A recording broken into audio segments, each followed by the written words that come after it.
आप सभी को जय श्री कल्कि भगवान की रियलिटी ऑफ थिंग्स चैनल में आप सबका बहुत बहुत स्वागत है। कल्कि जी के आने में देरी क्यों हो रही है? कल्कि जी के देर से आने का कारण क्या है? मानव जाति क्यों मझधार में है, या यूं कहें वो कौन सी चीज है जिसके कारण कल्कि भगवान को डिले हो रहा है, देरी हो रही है? चलिए आज इसी पर यह वीडियो है। तो चलिए ऑपरेशन कलयुग द एंड में आप सबका बहुत बहुत स्वागत है दिल से। चलिए सबसे पहले हम जानते हैं, अपने ऊपर चलते हैं हम सबसे पहले, ठीक है? तो उसके लिए एक उदाहरण प्रस्तुत करेंगे, फिर उसके बाद धीरे धीरे रूपरेखा बनाने के बाद आपको धीरे धीरे सब समझ में आएगा। चलिए ये एक मोबाइल फोन है और इसको हमने पन्नी के अंदर डाला है, ठीक है? पन्नी के अंदर क्यों डाला है अभी हम बताएंगे, क्योंकि ये गीला ना हो। लेकिन ये जो मोबाइल है इसमें बहुत गलत गलत फिल्म है, ब्लू फिल्म है, और बहुत बहुत गलत गलत चीज़ें हैं, गलत फोटोग्राफ्स है, सब कुछ चीज़ें हैं इसमें, सब कुछ गलत है। और ये मोबाइल चालू है, ठीक है? और सब चीज़ें इसके अंदर है। देखिए ये चालू भी है मोबाइल, और ये क्या है, इसके अंदर हर एक बुरी चीज़ है और सब कुछ है बुरी गंदी, सब कुछ गंदिता है, मतलब A to Z पूरा सब कुछ गंदा है, सब कुछ ब्लू फिल्म गलत सब कुछ है इसके अंदर, ठीक है? अब हम क्या करते हैं, एक पानी लेते हैं और ये क्या कहते हैं, इसमें पानी फुल है। अभी हम इसको डाल देते हैं, ठीक है? डाल देते हैं। अब आपने देखा ये हमने इसमें डाल दिया और वापस हमने इसको निकाल लिया, ठीक है? अब वापस निकाल दिया। अब स्टिल ये क्या है, फिर से चालू है, कोई दिक्कत नहीं है, कोई परेशानी नहीं है। स्टिल इसके अंदर अभी क्या है, मेमोरी कार्ड है, उसके अंदर गलत चीज़ें हैं, ब्लू फिल्म है, गलत पिक्चरें हैं, गलत चीज़ें हैं, गलत जोक्स हैं, गलत कहानियां हैं, गलत सब कुछ है। आपने देखा, फिर भी अभी चालू है, ठीक है? ये पन्नी से हम निकाल देंगे इसको, तो ये सब चीज़ें बिल्कुल ओके हैं, कोई दिक्कत परेशानी नहीं हुई है, ठीक है? चलिए अब हम रूपरेखा के बाहर आते हैं, रियल लाइफ में आते हैं। हम क्या कर रहे हैं, अब गंगा में स्नान कर रहे हैं, ठीक है? मानव जाति गंगा में स्नान कर रहा है, भर भर के हिलोरे ले रहा है, भर भर के डुबकी ले रहा है। क्या मानव जाति के अंदर जो विकार हैं, काम वासना, क्रोध, छल कपट, निंदा, चुगली, अहंकार, जलन, ईर्ष्या, जो ये विकार हैं, क्या ये डुबकी लगाने से समाप्त हो रहे हैं? जैसे उस मोबाइल के अंदर जो भी गंदी चीज थी, जब हम उनको डिलीट करेंगे तब वो डिलीट होंगी। तो ऐसा ही जो मानव जाति जितने भी तीर्थ क्षेत्र पर जा रहे हैं, क्या ये धर्म पर आ रहे हैं? प्रश्न ये है। जितनी भी डुबकी लगाई हैं, क्या इनसे डुबकी लगाने से उनके अंदर का हृदय परिवर्तन होगा? जितनी जो विकार वासना है, कुदृष्टि है, कुसंस्कार है, कुरीति है, और जो एक प्रकार से वासना जो दिमाग पर चढ़ी है, क्या ये समाप्त होगी? बताइए आप। नहीं होगी ना। तो इसको कैसे खत्म किया जा सकता है? भगवत गीता, भगवत गीता के पठन से, भगवत गीता के पाठ से, भगवत गीता के श्रवण से, भगवत गीता के जो ज्ञान है उस पर चलकर ये हमारे अंदर का हृदय परिवर्तन होगा। तब जाके हमारे अंदर जितने भी जो विकार हैं वो सब डिलीट होंगे। आपने देखा मोबाइल फोन को उसमें डुबाने से वो जैसे कि वैसे ही है, ऐसे ही मनुष्य को गंगा में डुबाने से वैसा का वैसे ही है। उसको किस पर कार्यक्रम करना होगा? भगवत गीता को उसको उठाना होगा, अध्ययन करना पड़ेगा, तब जाके उसका हृदय परिवर्तन होगा, तब जाके उसके विकार वासना विषय ये सब समाप्त होंगे, बिल्कुल। अन्यथा वो कितनी ही डुबकी लगा ले, कुछ नहीं होने वाला। देखिए जो भागीरथ जी ने गंगा माता को अवतरण करवाया था धरती पर, उसका एक कारण था, आप उसकी स्टोरी भी सुन सकते हैं यूट्यूब पर। उनके पूर्वजों ने गलती करी थी, लेकिन वो अनजानी में हुई थी। तो गंगा मैया में, यमुना जी में, कहीं भी तीर्थ क्षेत्र पर स्नान करना है तो उसका महत्व यह है कि अगर आपसे जाने अनजाने में गलती हो जाए तो वो क्षमा हो जाता है गंगा में स्नान करने से। लेकिन जानबूझकर किए हुए पाप का कोई भी क्षमा नहीं है, कोई भी प्रायश्चित नहीं है। स्वयं गंगा पुत्र बताइए, अश्वत्थामा जो कि अभी कली काल में जीवित है, उसका पाप नष्ट हुआ क्या? वो तो गंगा यमुना में जाके डुबकी लगा लेता, नहीं हुआ ना, क्योंकि उसने पाप ही ऐसा किया था, ब्रह्मास्त्र छोड़ दिया था उत्तरा के गर्भ में, तो इसलिए उसको कृष्ण भगवान ने श्राप दे दिया था। तो आज भी वो धरती पर है, नहीं तो वो श्राप मुक्त हो जाता। तो कहने का तात्पर्य यह है कि गंगा यमुना में स्नान करने से हमारी जाने अनजाने में जो भी गलतियां होती हैं, जो भी गलती होती हैं, जो भी पाप होते हैं, मतलब जाने अनजाने में, बिना जाने हुए, उनका ही प्रायश्चित होता है, उनका ही क्षमा होता है। लेकिन जो जानबूझकर करते हैं पाप, जानबूझकर जो भी करते हैं, उनका कोई भी गंगा मैया और यमुना जी कुछ नहीं कर सकती। तो हमारे अंदर के विकार वासना कैसे डिलीट होंगे? रामचरितमानस का अध्ययन पठन, उन पर चलकर, उन पर सत्संग को अमल कर कर, भगवद गीता के अध्याय को पठन करके। चलिए आगे बढ़ते हैं। यहां पर हमने समझ लिया कि गंगा यमुना में डुबकी मारने से कल्कि जी प्रसन्न नहीं होने वाले। कल्कि जी प्रसन्न कब होंगे? जब हमारे अंदर के विकार वासनाओं का समापन होगा। इसी से मिलता जुलता एक और है, समाज में छुआछूत। समाज में छुआछूत है क्या? जो बड़े हैं वो बड़े हैं, जो छोटे हैं जो छोटे हैं। क्यों है छुआछूत? बताइए, एक बात बताइए, श्री रामचंद्र जी भगवान ने कभी छुआछूत की है? बताइए। स्वयं उन्होंने सबरी माता के जूठे बेर खाए। ठीक है, निषाद जो एक प्रकार से जंगल में थे, एक आदिवासी निषाद राज, फिर उसके बाद केवट, फिर उसके बाद और भी जितने हुए हैं यहाँ पर रत्नाकर डाकू, सब पर भगवान ने अपार कृपा की, फुल कृपा की।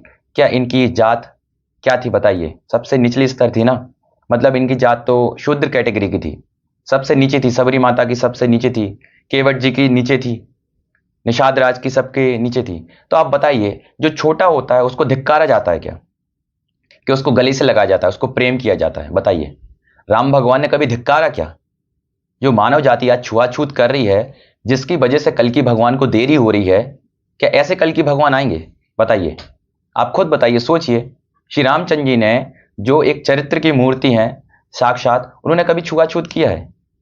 बताइए आप। छोटों को हमेशा उन्होंने प्रेम किया है, और जितने भी जो बड़े हैं, ब्राह्मण है, कैटेगरी है, उनके साथ वो चले हैं, लेकिन छोटों को उन्हें गोदी में लिया है और उन्हें छाती से लगाया है, क्योंकि उनको कोई भी प्रेम नहीं करता, उनका कोई मान सम्मान नहीं करता, उनको धिक्कारा जाता है। तो स्वयं रामचंद्र जी ने जो एक चरित्र की मूर्ति है वो बता रहे हैं कि हमको छोटों को प्रेम करना है। अब छोटे ये हैं कि सिर पे ना चढ़े, छोटे सिर पे डांस ना करें, क्योंकि आज कली काल में क्या हो गया है कि गवर्नमेंट की तरफ से बहुत ज़्यादा फैसिलिटी मिलने के कारण भी छोटे क्या है ज़्यादा आगे बढ़ रहे हैं। तो उसके कारण क्या होता है, भगवान भी निराश हैं उनसे। कैसे? कि अपनी मर्यादा, अपनी लिमिट सबको पता होनी चाहिए। इसीलिए रामचंद्र जी ने कहा है कि लक्ष्मण देखो, जो सबरी माता है उनके अंदर प्रेम है, उनके अंदर भक्ति है, उनके अंदर इंतजार की घड़ियां हैं। इसीलिए जो भी जितना निचले कैटेगरी का है, जैसा भी है, भगवान उसका प्रेम देखते हैं, भक्ति देखते हैं, समर्पण देखते हैं, उसके इंतजार की घड़ियां देखते हैं। लेकिन मानव जाति छुआछूत में है, इसलिए भगवान को आने में देरी हो रही है। इसी कारण से हम बड़े छोटे का भेदभाव भी देख लेते हैं। जो छुआछूत एक अलग विषय है, ऐसी बड़ा छोटा का एक भेदभाव है। आप खुद बताइए, प्रहलाद जी महाराज दानव योनि में थे, दानव वंश में थे, दानव कुल में थे, पैदा हुए, पर क्या हुआ? हरि का सुमरन किया तो वो देवता बन गए, वो वैष्णव बन गए। लेकिन बिना हरि को पकड़े वो तब तक दानव थे, तब तक राक्षस की योनि में थे, तब तक वो राक्षस के वंश में थे, हिरण्यकश्यप के। ठीक है, पर ज्यों उन्हें हरि सुमरन किया वो वैष्णव हो गए। सेम ऐसे ही हम संत रविदास जी, रविदास जी इनको चर्मकार बोला जाता है और संसारी भाषा में चमार बोला जाता है। तो वो संत रविदास जी तब तक चर्मकार थे जब तक उन्हें हरि की शरण नहीं ली थी, हरि की भक्ति नहीं करी थी। ज्यों उन्हें हरि की भक्ति शुरू कर दी, वो वैष्णव हो गए और वो भक्ति में आ गए और वो संत कहलाए और वो भक्त कहलाए। दुर्योधन तब तक सही था जब तक द्रौपदी मैया की साड़ी नहीं खींची थी। ज्यों द्रौपदी माता की साड़ी खींची, दुर्योधन अपराधी हो गया, और जितने बैठे थे वो सब, भीष्म पितामह जी, द्रोणाचार्य, वो सब अपराधी हो गए। तो यहां पर जो पृथ्वी पर कर्म के अनुसार ही व्यक्ति को डिसाइड किया जा सकता है। ब्राह्मण का पुत्र ब्राह्मण है, लेकिन अगर वो अधर्म कर रहा है तो फिर वो ब्राह्मण नहीं है। लेकिन जब अधर्म मार्ग पर निकल आया तो फिर आप क्या करेंगे? बताइए। रावण भक्त था भोले शिव शंकर जी का, लेकिन सीता माता का जब उसने हरण किया, किडनैपिंग की, उसके पहले तक तो भक्त था वो, उसके तक पहले तक तो ब्राह्मण था, लेकिन जैसे ही हरण किया तो अधर्मी बन गया, फिर वो ब्राह्मण की कैटेगरी में नहीं रहा। तो ऐसे ही यहां पे जीव जगत में जो जैसा कर्म करता है उसके अनुसार उसको फल मिलता है। आप बताइए, रावण को क्यों दंडित किया गया? वो तो ब्राह्मण था, उसको नहीं दंडित करना था। राम जी ने क्यों दंडित किया? क्योंकि वो अधर्म किया था। ऐसे यहां पे प्रहलाद जी महाराज को हरि क्यों आए? क्योंकि हरि की भक्ति करी प्रहलाद जी महाराज ने। लेकिन प्रहलाद जी तो पहले से ही दानव कुल में थे, दानव वंश में थे। तो ऐसे यहां पर जो कली काल में भगवान कल्कि को देरी क्यों हो रही है? क्योंकि मानव जाति में, समाज में आज ऊंच नीचे, बड़ा छोटा है, इसी कारण से कल्कि भगवान को देरी हो रही है। क्योंकि एकमात्र यही कारण है कि समाज के लोग जब बिखरे हुए हैं, जब वो इकट्ठे नहीं हुए हैं, तो कल्कि भगवान कैसे प्रसन्न होंगे? बताइए आप। हमारे पहले के युग, द्वापर युग, त्रेता युग, सतयुग, ये यही सिखा रहे हैं कि कर्म यहां पर प्रधान है। कर्म प्रधान विश्व रचि राखा, जो जस करे सो तस फल चाखा। जो जैसा करेगा उसको वैसा फल मिलेगा। तो यहाँ पे ब्राह्मण, क्षत्रिय, शूद्र, वैश्य जो भी जैसा कर्म करेगा उसको वैसा फल मिलेगा, क्योंकि धरती पर आने के लिए एक वर्ण चाहिए, एक योनि चाहिए, एक कैटेगरी चाहिए। तो जो जैसे आया वो तो ठीक है, लेकिन अब जो जैसा कर्म करेगा उसको उसके अनुसार उसका फल मिलेगा। संत रविदास जी संत कैसे हो गए? क्योंकि भगवान हरि की भक्ति करी। सबरी माता अमर क्यों हो गई? क्योंकि हरि की भक्ति करी। वो तो बहुत निचले स्तर पर थी। तो ऐसे ही कहने का तात्पर्य जो समाज में कुरीति हैं, छुआछूत है, इसकी वजह से कली काल में कल्कि भगवान को बहुत देरी हो रही है आने में, क्योंकि जितना भी जो प्रपंच बिखरा हुआ है वो मानव जाति की विचारधाराओं के कारण बिखरा हुआ है। ये एक तरह से एक जैसा नहीं हो पा रहा है, इसलिए कल्कि नारायण को बहुत देरी हो रही है। चलिए आगे बढ़ते हैं। अब लोग सनातन धर्म, सनातन धर्म, सनातन बोर्ड का झंडा गाड़ रहे हैं। ठीक, सनातन धर्म की रट लगाने से क्या जो व्यक्ति है, व्यक्ति के अंदर जो कुदृष्टि है वो समाप्त होगी? लोग दूसरे की माता, दूसरे की बहन को बहन नहीं देख रहे हैं, ना माता देख रहे हैं। बताइए आप। इसलिए कल्कि भगवान को आने में देरी हो रही है। सनातन बोर्ड, सनातन धर्म का कहने से कुछ नहीं होने वाला। अपने अंदर जो आंतरिक रूप से भाव प्रकट करने हैं, माता कहने का, बहन कहने का, दीदी कहने का, कहां है वो? इसीलिए कल्कि भगवान को देरी हो रही है। कल्कि भगवान ने कहा था बालमुकुंद जी महाराज को, लक्ष्मी नारायण जी महाराज को, कि ये जगत बन गया है क्या? मिलिच। ये जगत बन गया है पूरा भंगीपना। भंगीपना मतलब एक प्रकार से हो गया है पूरा वैश्यापना। तो मैं कैसे आऊं बालमुकुंद जी, मैं कैसे आऊं हनुमान जी, मैं कैसे आऊं लक्ष्मी नारायण जी? बताइए आप। कल्कि जी बोल रहे हैं पहले यहां का शुद्धिकरण तो हो, तब तो स्वागत की तैयारी हो। बताइए, जब लोगों के अंदर कुदृष्टि है, कुवासना है, कुसंस्कार है, किसी के प्रति सम्मान नहीं है, तो कैसे आएंगे कल्कि भगवान? अंदर परिवर्तन ही है, माता कहने की दृष्टि, बहन कहने की दृष्टि, इसी से तो कल्कि भगवान खुश होंगे। इन सब से ऊपर उठना पड़ेगा, छुआछूत से, ऊंच नीच से, बड़े छोटे से, सबको माता बहन ट्रीट करना पड़ेगा, तब जाके कल्कि भगवान के काम में देरी नहीं होगी। देरी इसीलिए लग रही है। चलिए आगे चलते हैं। लोग कहते हैं भगवान से डरो। भगवान से नहीं डरना है, हमको अपने कर्म से डरना है। हमको हमारे जो कर्म है दिनचर्या के, उन कर्मों से डरना है कि हमारा कर्म जीव जगत को नुकसान पहुंचाने का नहीं हो।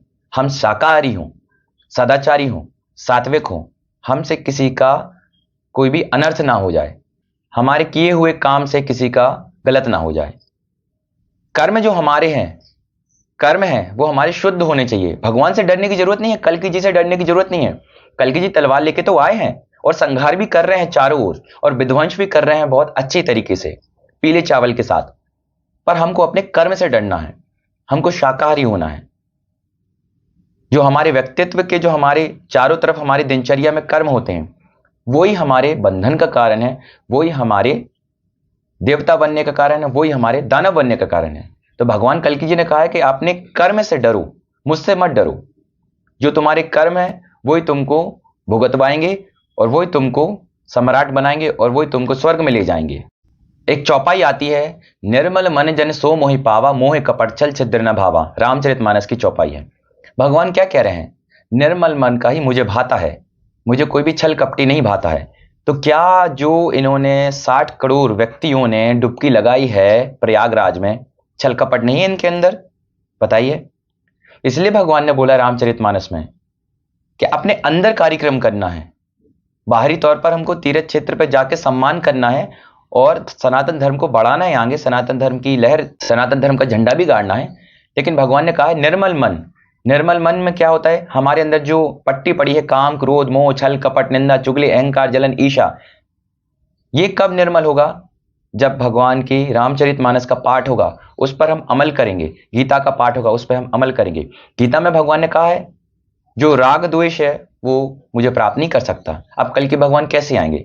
जब हमारे अंदर राग और द्वेष है, जब हमारे अंदर ऊंच नीच है, छुआछूत है, जो एक राग है और एक द्वेष है, तो भगवान कल्कि जी कैसे आएंगे? इससे ऊपर उठना पड़ेगा।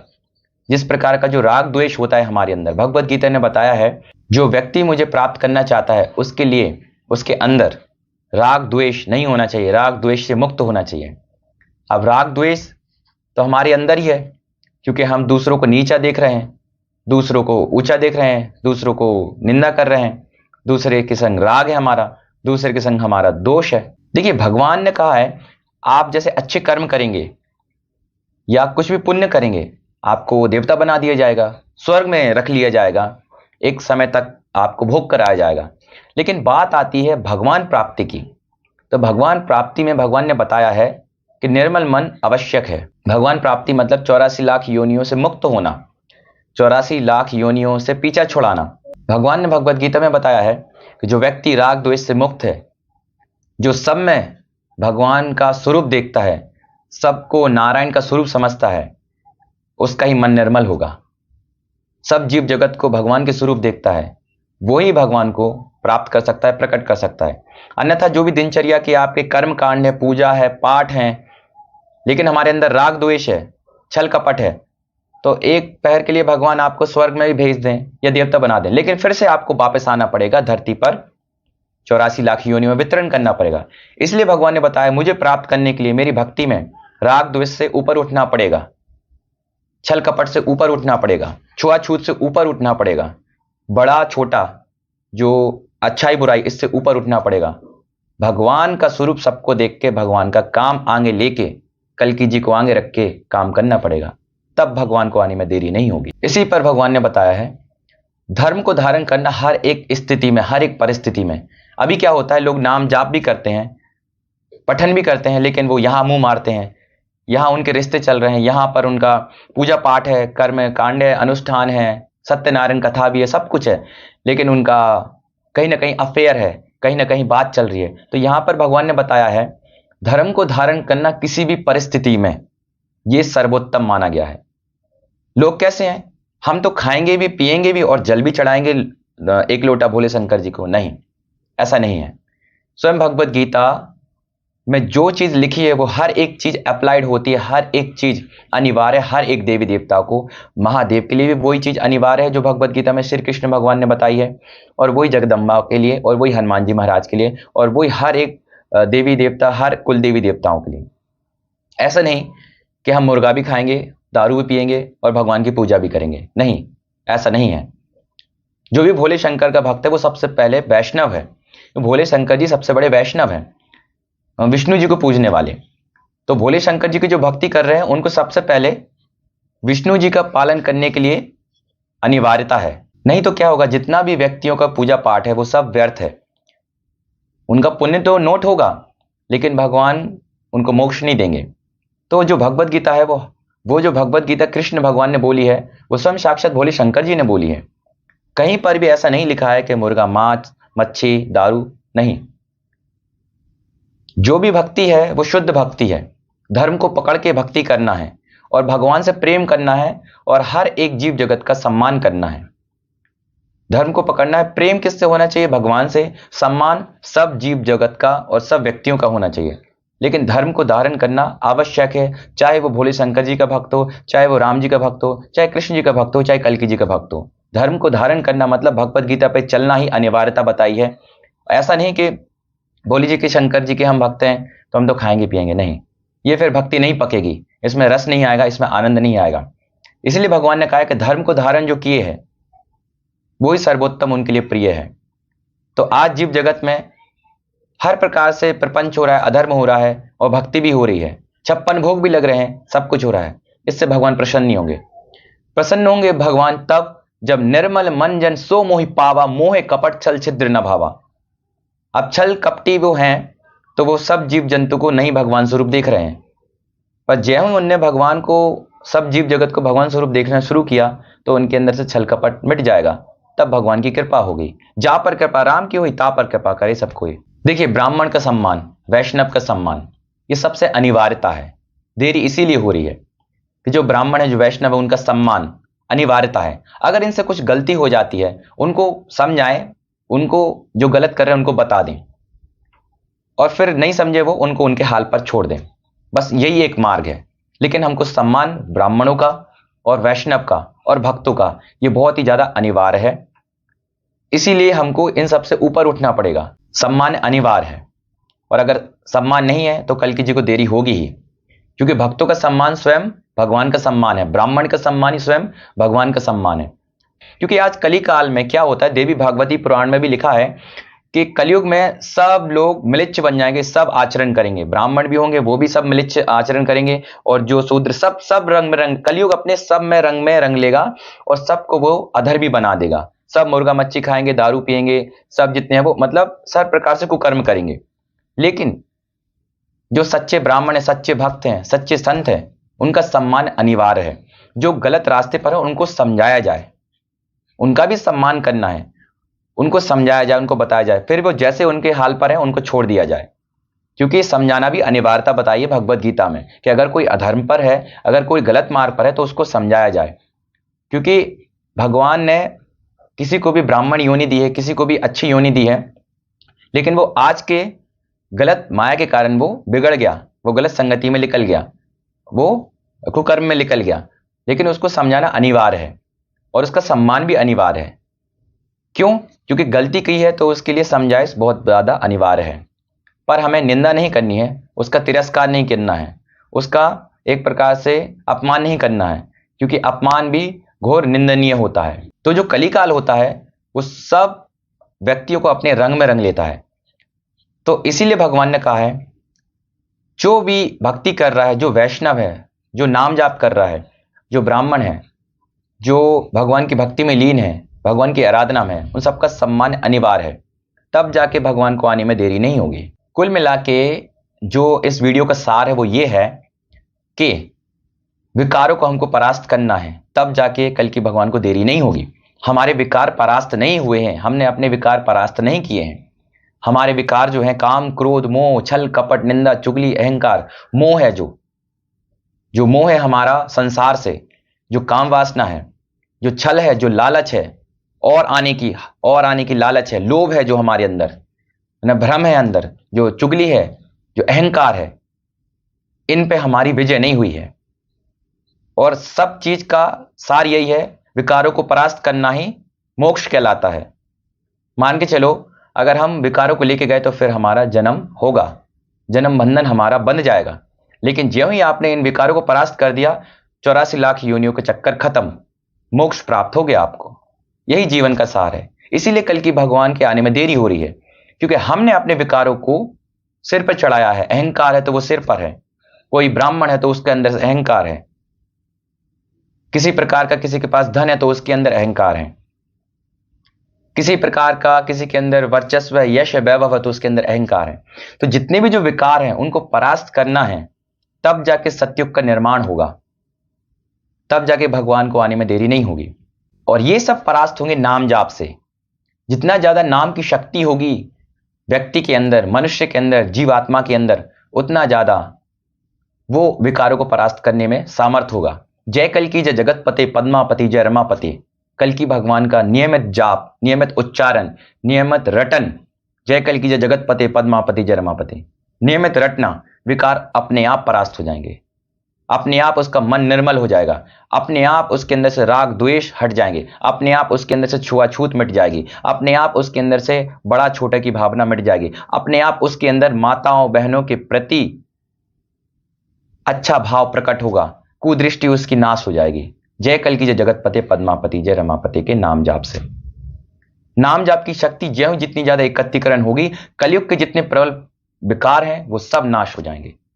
यही भगवान ने एकमात्र बताया था कि उनके आने में देरी क्यों हो रही है। देरी का कारण है हमारे विकार, हमारे कर्म। हमारे कर्मों से हमको डरना है, भगवान से बिल्कुल भी नहीं डरना है, जगदम्बा महाकाली मैया से बिल्कुल भी नहीं डरना है। वो प्रेम स्वरूप है, प्रेम स्वरूपा है। कृष्ण भगवान प्रेम के, और कल्कि जी बहुत ही करुणामय है, दीन बंधु है, दीननाथ है और कृपा निधान है। भगवान से डरने की बिल्कुल जरूरत नहीं है। डरना हमें किससे है? हमारे अहंकार से। हमारे अंदर जो वासना है, काम वासना है, कुदृष्टि है, कुसंस्कार है, कुरीति है, जो दूसरों को छुआछूत देखने की, जो ब्राह्मण शूद्र ये देखने की जो एक प्रकार से हमारे अंदर मेंटेलिटी है, यही चीज गलत है जो हमको सतयुग का निर्माण नहीं करने दे रही है। सतयुग मतलब सत्य, सत्य मतलब जीव जगत सब परमात्मा स्वरूप है, लेकिन भटके क्यों है? कलयुग की माया के कारण। आज ब्राह्मण क्यों भटक गया है? कलयुग की माया के कारण। वो एक इंस्पेक्टर है, वो मुर्गा दारू खा रहा है, पी रहा है, क्यों? क्योंकि उसके यहां पैसा आ रहा है। तो वो आज कलयुग की माया में रंग लिया, कलयुग ने उसको रंग लिया तो भटक गया वो। लेकिन हमको उनका सम्मान करना है, उनको सही शिक्षा देके उनसे छुड़वाना है और गलती के लिए उनको बताना है। नहीं समझे उनको उनके हाल पे छोड़ दो। भगवान ने एकमात्र उपाय बताया है कि हमको हमारे विकारों को परास्त करना है, यही जन्म मृत्यु के बंधन से छुड़ा देगा और भगवान का मोक्ष प्रदान हो जाएगा। जाते जाते यही कहेंगे, जय कल की जय जगतपते पद्मापति जय रमापते के नियमित जाप से हम पूरे विकार को परास्त कर सकते हैं। कल की भगवान के आने में बिल्कुल भी देरी नहीं है। देरी केवल इतनी हो रही है कि जितने भी भक्त हैं, जितने भी समाज में मनुष्य हैं, वो दोनों प्रकार से हाथों में, एक तरफ से हाथ में धर्म लिए हैं, एक तरफ से हाथ में अधर्म लिए हैं। इसीलिए कल की नारायण भगवान को देरी हो रही है। अधर्म की नाव को छोड़ना है, धर्म की नाव में पूरी तरह से दोनों पैर रख के चलना है, तो धर्म की नाव कल की नारायण तक ले जाएगी। और अगर जो लोग डुबकी भी लगा रहे हैं और मुर्गा मांस भी, दारू भी सेवन कर रहे हैं, कुदृष्टि भी है, वासना भी है, काम वासना भी है, निहार भी रहे हैं, है ना, आंखें भी दूसरे की माता बहनों में है, कैसे चलेगा? कैसे सनातन धर्म होगा? भगवान तो सबके अंदर बैठे हैं, अंतर्यामी हैं, सब देख रहे हैं भगवान। इसलिए तो भगवान बोल रहे हैं कि जो मलिच्छ जगत है, इस मलिच्छ जगत में मैं कैसे आऊं? पवित्र आत्माएं तो हो मेरे स्वागत के लिए। तो भगवान ने स्वयं बताया है कि हमको इन सबसे ऊपर उठ के कार्यक्रम करना होगा, अपने विकारों को परास्त करके भगवान का स्वरूप सबको समझना है और हमको भगवान के चरित्र को धारण करना है। भगवान की भक्ति में भगवान जैसा बनना पड़ता है, तब जाके भक्ति निखरती है, रंग लाती है, तब जाके भक्ति पकती है। तो केवल एकमात्र ही तरीका है जो हमारे पास, नाम जाप, जिसकी बदौलत हम भगवत गीता के ज्ञान को धारण कर सकते हैं, रामचरितमानस के ज्ञान को धारण कर सकते हैं, उस पर चल सकते हैं। नियमित रूप से भगवत गीता का अध्ययन अनिवार्य है और नाम जाप अनिवार्य है। जय कल की जय जगतपति पद्मापति जय रमापति। इसी से पूरे विकार परास्त होंगे और जो ज्ञान है भगवत गीता का, रामचरितमानस का, वो हमारे अंदर धारण होगा। जितनी शक्ति हमारे अंदर एकत्रित होगी, आध्यात्मिक शक्ति, उसके कारण हम धर्म को धारण कर सकेंगे। जितनी भी आत्माएं धर्म को धारण किए हैं, उनसे भगवान बहुत ही ज्यादा प्रसन्न है। और जो आत्माएं अधर्म को लेकर कार्यक्रम कर रही हैं, तो भगवान कह रहे हैं कि कैसे आऊं मैं? आऊं तो कैसे आऊं? जो आत्माएं आई हैं वो एक तरफ से अधर्म को पकड़े हैं, एक तरफ से काम वासना को पकड़े हैं, एक तरफ से संसार के मोह को पकड़े हैं, एक तरफ से संसार के बंधनों को पकड़े हैं। कल की भगवान ने बताया कि भक्ति में रिश्तों से ऊपर उठना पड़ता है। अपने पिता, अपने भाई, अपने बहन, अपने इन सब से ऊपर उठना है। मतलब जो जैसा कर्म कर रहा है उसको वैसा फल मिलेगा। आप सत्यता की ओर निकल पड़ो। यही भगवान का संदेश है कि हमको ना यहाँ पे राग रखना है किसी व्यक्ति से, ना उसमें द्वेष देखना है। जो जैसा कर्म कर रहा है उसको वैसा फल मिलेगा। लेकिन हम कट्टर हों, हम धार्मिक हों, हम धर्म को पकड़ के चलें, हम अधर्म मार्ग पर बिल्कुल ना आए, किसी के गिराने से भी नहीं या किसी के धक्का देने से भी नहीं, बिल्कुल नहीं। तब जाके भगवान को देरी नहीं होगी। तो चलिए जाते जाते यही कहेंगे, जय कल की जय जगतपते पद्मापति जय रमापते के नियमित जाप से, नियमित जाप करें, सुमरन करें, गायन करें, ताली बजाकर भगवान का नाम उच्चारण करें। भगवत गीता का जो ज्ञान है वो धारण होगा, आप धर्म पर आएंगे। भगवान को बिल्कुल भी देरी नहीं होगी और देरी बिल्कुल भी नहीं है। 99% भगवान कल की आ चुके हैं, बचा 1%। वो क्यों हो रहा है डिले? क्योंकि हमारे अंदर जितने विकार हैं उनको हमने परास्त नहीं किया है। इसीलिए भगवान चाह रहे हैं कि हम अपने विकारों को परास्त करें और भगवान कह रहे हैं कि पूरे धर्म को धारण करें। क्योंकि जो जीव जगत है, जीवात्माएं हैं, उनका स्वरूप ही है धर्म को धारण करना और उनका स्वरूप ही है भगवान का स्वरूप। तो वो कह रहे हैं कि मेरे स्वरूप से आत्माएं मैच नहीं कर रही हैं, इसलिए भगवान को देरी हो रही है। ज्यों मेरे स्वरूप से, मेरे धर्म से, मेरे जो चरित्र हैं उनसे मैच करेंगी आत्माएं, भगवान को आने में बिल्कुल देर नहीं है। ठीक है, आज के लिए इतना ही। आप सभी को जय श्री कल की भगवान की, राधे राधे। ये वीडियो बहुत ज़्यादा शेयर करिए, सब्सक्राइब कीजिए और जो भी अच्छा ज्ञान है उसको फॉरवर्ड कीजिए, क्योंकि जहाँ पे भी वीडियो जा रही है वो सब सिलेक्टेड है भगवान की लीला में। भगवान के चुने हुए व्यक्ति हैं, जिनको भी भगवान जनाना चाह रहे हैं वो उन्हीं तक जनाएंगे। तो आपका जो उद्देश्य बनता है, आपका जो लक्ष्य बनता है, आपका जो कर्तव्य बनता है वो यही है, जितना ज़्यादा हम शेयर करें तो परिवर्तन ही संसार का नियम है। मानव परिवर्तन ही युग परिवर्तन है और व्यक्ति परिवर्तन ही परिवार परिवर्तन है, परिवार परिवर्तन ही समाज परिवर्तन है, समाज परिवर्तन ही जो हमारा एक प्रकार से राज्य परिवर्तन, राज्य परिवर्तन ही देश परिवर्तन है। तो जितनी भी जो भी भगवान ने अवगत कराई हैं कि हम इन सब से ऊपर उठ के कार्यक्रम करेंगे, भगवान को आने में बिल्कुल भी देर नहीं है। तो जितना ज़्यादा हो आप इसको शेयर करें और सब्सक्राइब करें और लाइक करें। सबको जय श्री कल की भगवान की।